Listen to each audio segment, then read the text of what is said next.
Dear Abby, we've never met before, so this may seem a bit odd, but I feel it's necessary.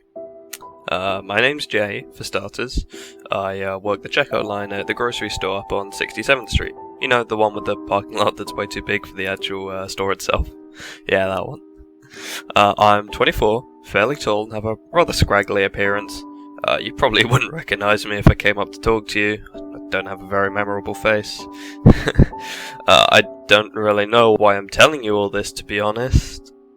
But this isn't the point of me writing to you.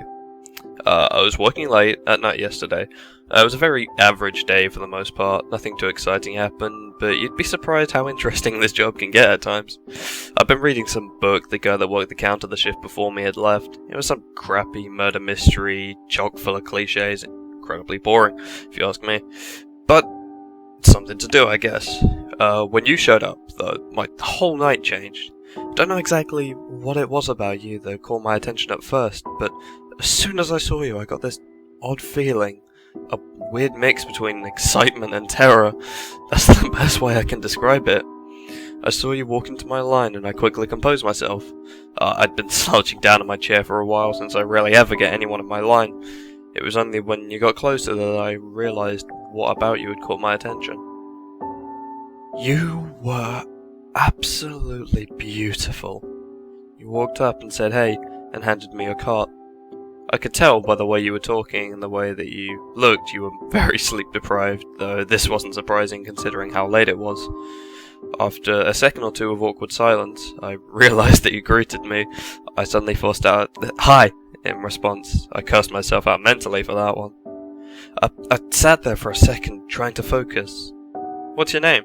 I said. It's only later that I realised how odd this must have seemed. What kind of a grocery bag guy asks what someone's name is? I'm glad I did, though. I remember. You said you were named Abigail, but that you go by Abby for short. Abby. It seemed to fit so perfectly. The name seemed to roll off my tongue as I said it back to myself silently. It was like sweet honey. It just felt good as I said it. You seemed to be perplexed when I looked back at you and wondered if I'd done something to upset you. Shouldn't you be packing those? You said and pointed to your groceries. Suddenly shocked and embarrassed, I looked up and apologized, then clumsily started shoving groceries into bags as fast as I could. I couldn't believe myself. How stupid could I be?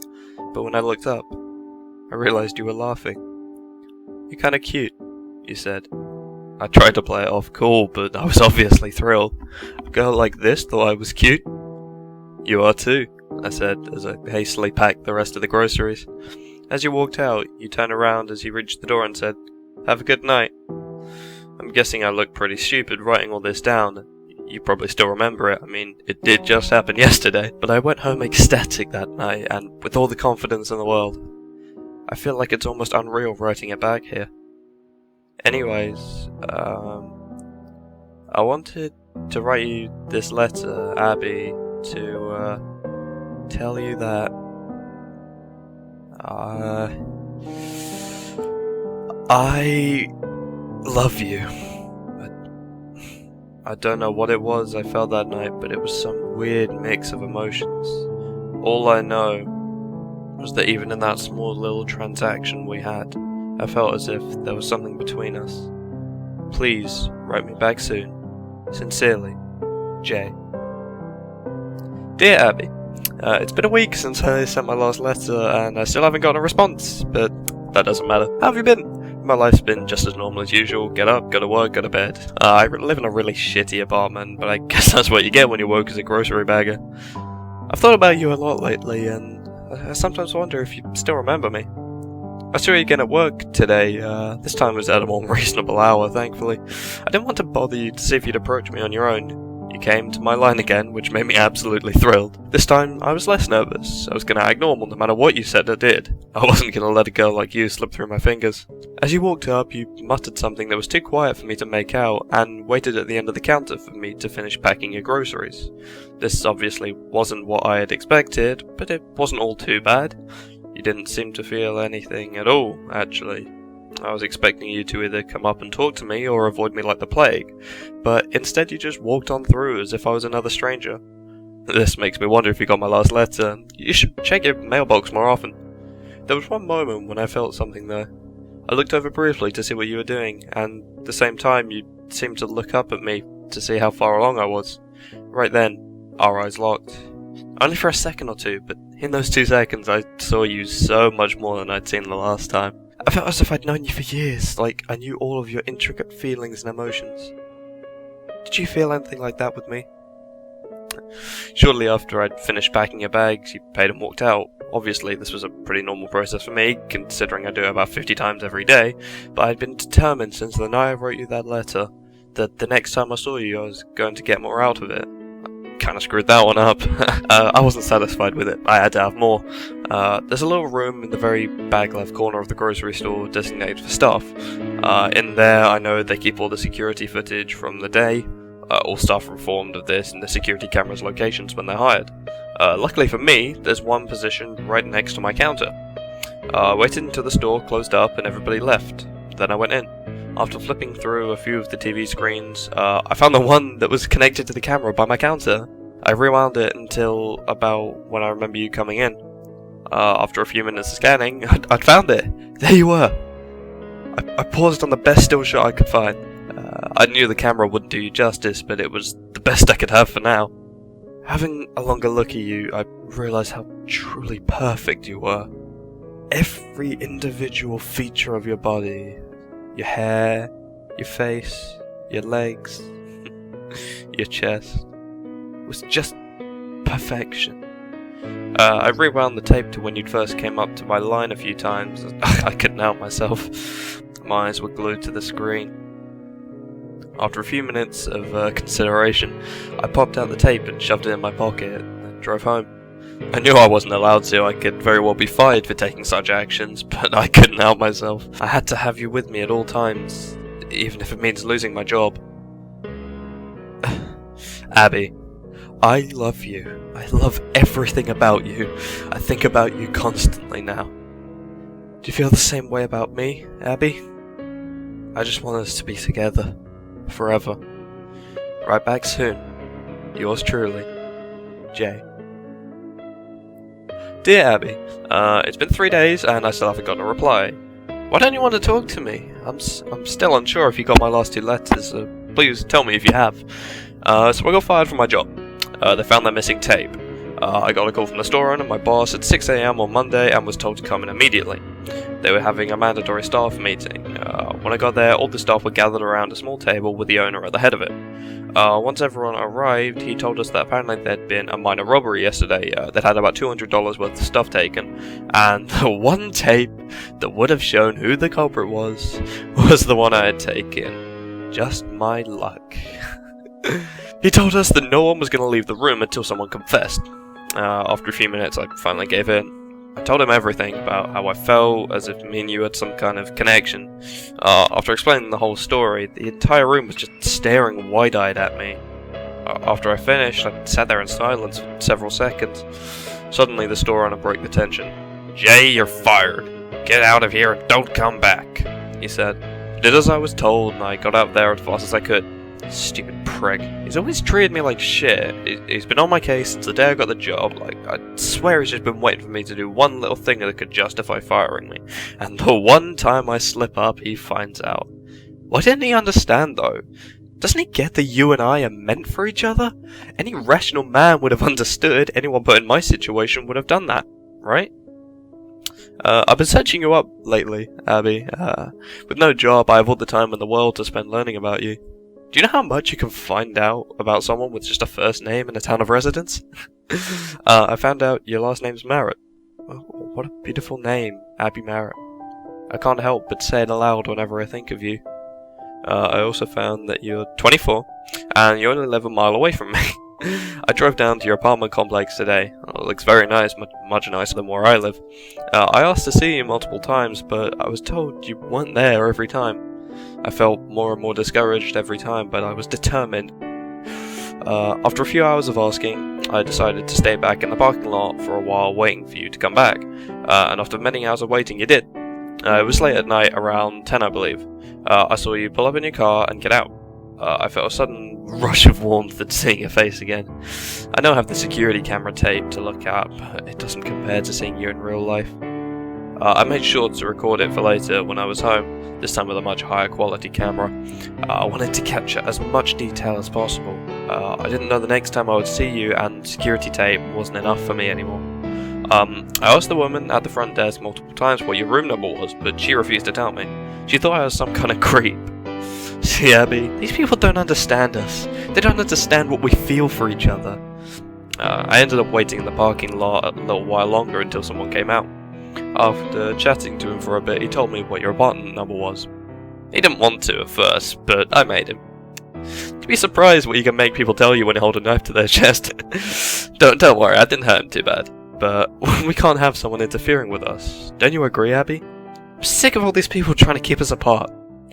I ended up watching you from the parking lot for a while. Once I found out your room number and how the rooms in this complex were organised, it wasn't hard to locate it. You should be more careful about shutting your blinds, you know. I was easily able to watch you from the parking lot. I can't get you out of my head anymore, ever.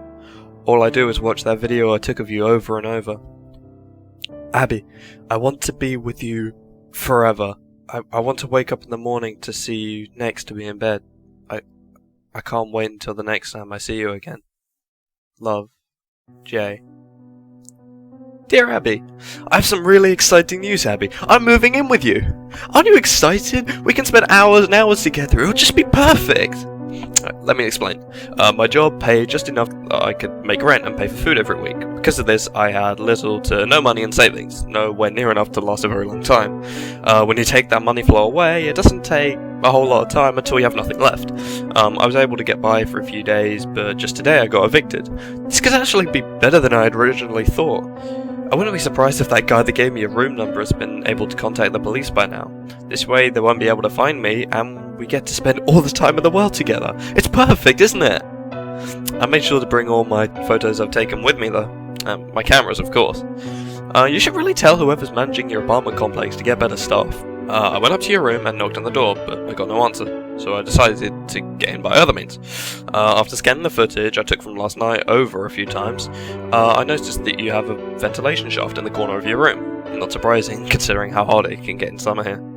I figured there had to be some kind of maintenance hatch that I could get in through. After a few minutes of looking around, I found a door at the end of your hall that seemed to be some kind of staff room, and luckily there was a way into the vents there. I crawled through them until I got to your room. It was very cramped and hard to move around in, but I managed. When I got there though, I felt a rush of success. I figured since the lights were out and I couldn't see you that you weren't home, but I'm patient. I scanned every part of your room, trying to memorize all the intricate details. Your scent overwhelmed me as I sat there. I had caught it briefly during the 2 times I saw you at the store, but never this strong. It was mesmerizing. I couldn't quite place my finger on it, but it reminded me of something. It was almost like peaches. I sat there hunched over for a few hours, though I've taught myself to be extremely patient. I can sit completely motionless for hours at a time, not moving a muscle. No one was going to notice me. Then, you finally got home. I felt a wide smile form on my face the second I heard the door open. There you were, my love. Of course, you took no notice to my presence. The light in your room seemed to be angled perfectly, so you couldn't see anything in the vent past the first few inches. I tried to contain my excitement, but I started breathing very heavily. I tried to cover up as best I could, but it was hard. You suddenly looked right at the vent. I went completely silent. After a few seconds, though, you seemed to lose interest. This made me smile. This was the perfect spot. I could tell I had startled you, though. All throughout the night you were turning over in your sleep to look at the vent. People seem to have a sense for when they're being watched. It can send them into complete panic. Don't try to fake it, Abby. I can tell when someone's awake. When someone's truly scared, sleep becomes impossible. Why are you so scared anyways? It's just me. Why would I scare you? You do love me, right? You know I love you. I'm looking forward to spending every day with you now, Abby. Right back if you can. Love, Jay. Dear Abby, I saw you wake up this morning. I didn't sleep a wink last night. You were too enthralling. I spent the whole night watching you. I couldn't help it. Anytime I tried to look away, my eyes seemed to be drawn back a few seconds later. Oh, you look even more amazing when you're sleeping, you know. You'd be surprised how much you can learn about a person's personality by watching them at night. I was tempted to get out of the vent to get a better view of you multiple times in the night, but I resisted the urge. I couldn't have you figuring out I'm here. Not yet, at least. You seem to spend a lot of time in your bathroom in the morning. I assumed you were just taking a shower or putting on makeup. Why would you do that, Abby? Anything you could do to change the way you naturally look would only cover up your true beauty. Why would you want to do that? Don't you want the whole world to see what I see in you? You left shortly after to work, or at least that's what I assumed. After careful consideration, I decided to leave the vent. I slid my hand through one of the slits and felt around for one of the bolts. The surface of the vent was very smooth, which made them very easy to find. I grabbed onto one and twisted it as hard as I could, and finally was able to pop it off. I did this with all the other bolts, and finally removed the grating. The first thing I did was go over to the bathroom. I quickly disposed of everything I could find that you could use to mask your face. That stuff disgusts me. This way everyone will get to see how you truly are. I also found something else in there, your hairbrush. I grabbed it and brought it up close to my face to examine it. It was dull blue with a very thick rounded handle, but that wasn't what interested me. The hairs. That's what made me so interested. It took a good few minutes to pull off every one of them I could see and line them up on your counter. I counted them. I'd gotten 59. This pleased me greatly. I quickly scooped them up and put them in my pocket. I spent the rest of the day going through your stuff to learn more about you, your interests and such.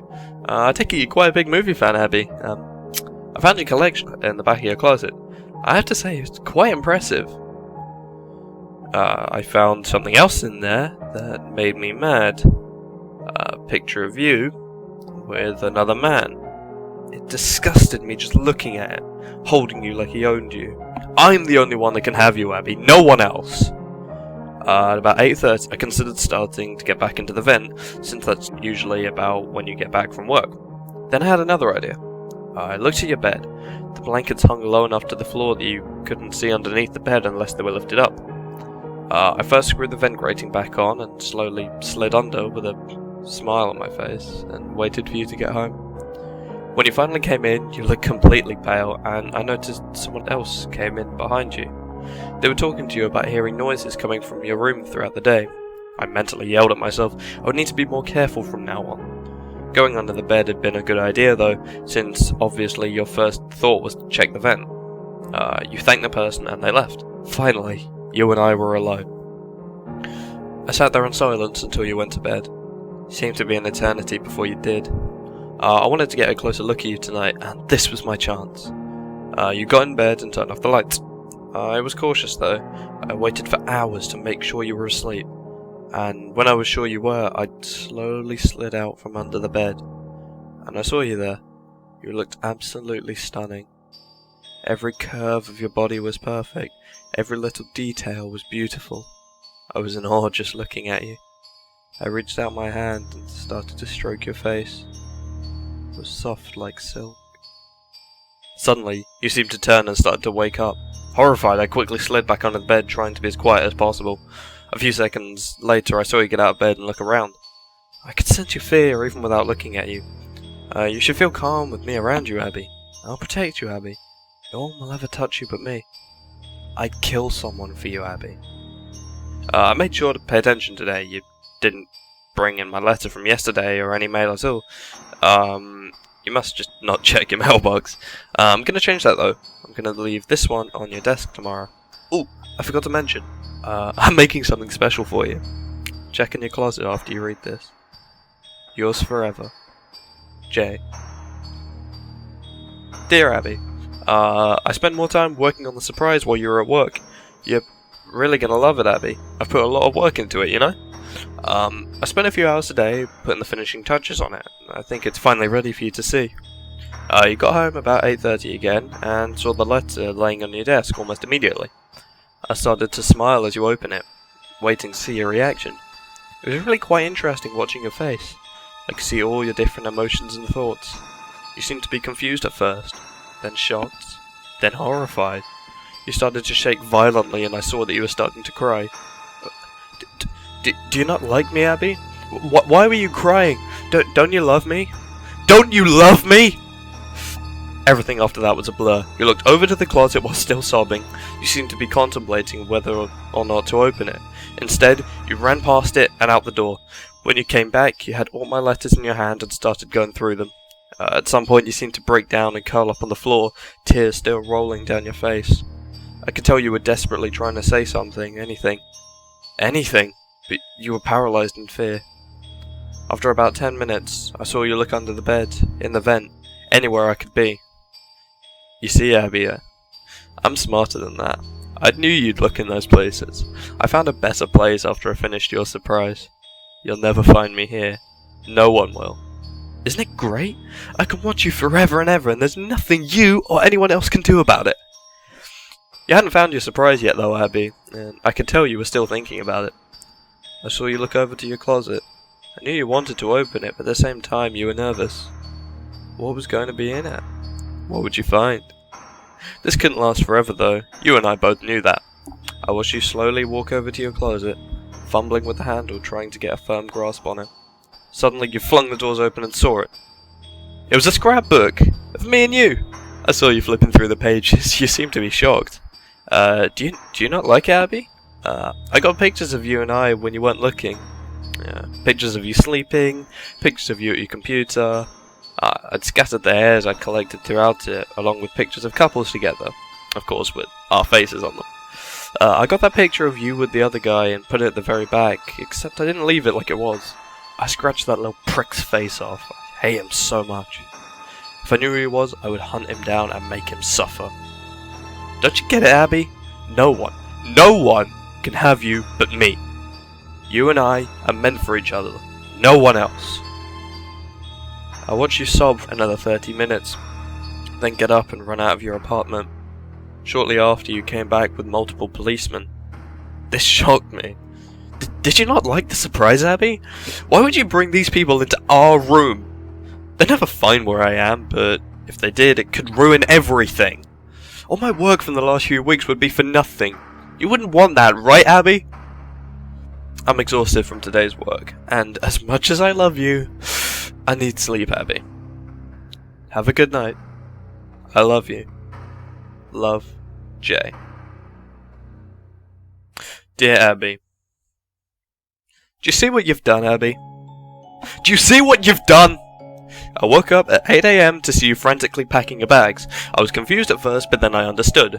You were leaving me. You don't love me. You don't love me. How could you do this to me, Abby? You were the only thing I wanted in life. I had nothing else to live for, but when I first met you, I saw a shimmer of hope. I thought that I'd finally have reason to wake up in the morning and go on with my shitty life. And you went and threw that away.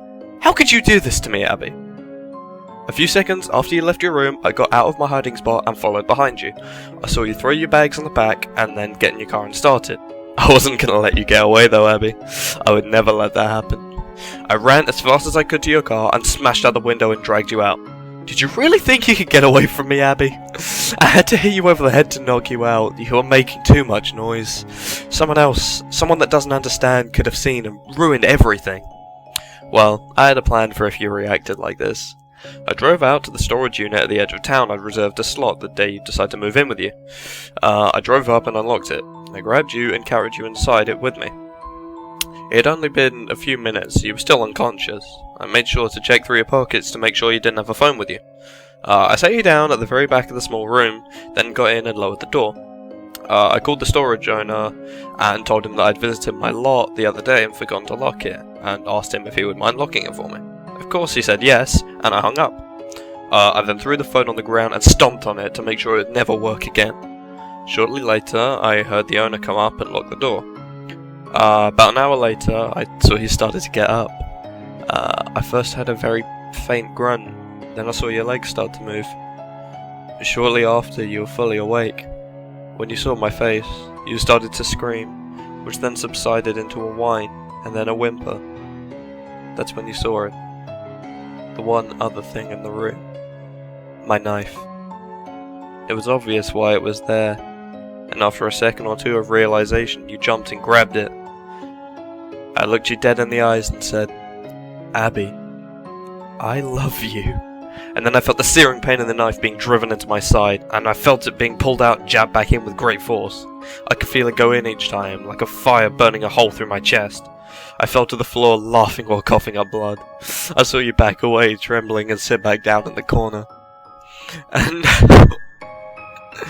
as I sit here, in a puddle of my own blood writing this, I wonder how you'll go out. Or you use the knife to take your own life? Or will you let starvation take you? Either way, we'll be together in death, Abby. From the day I saw you till the day we both died, just as I wanted it. And as you sit there, crying, I can tell you've come to this realization. Abby, this is all I ever wanted. And for that, I have to say thank you. Love, Jay.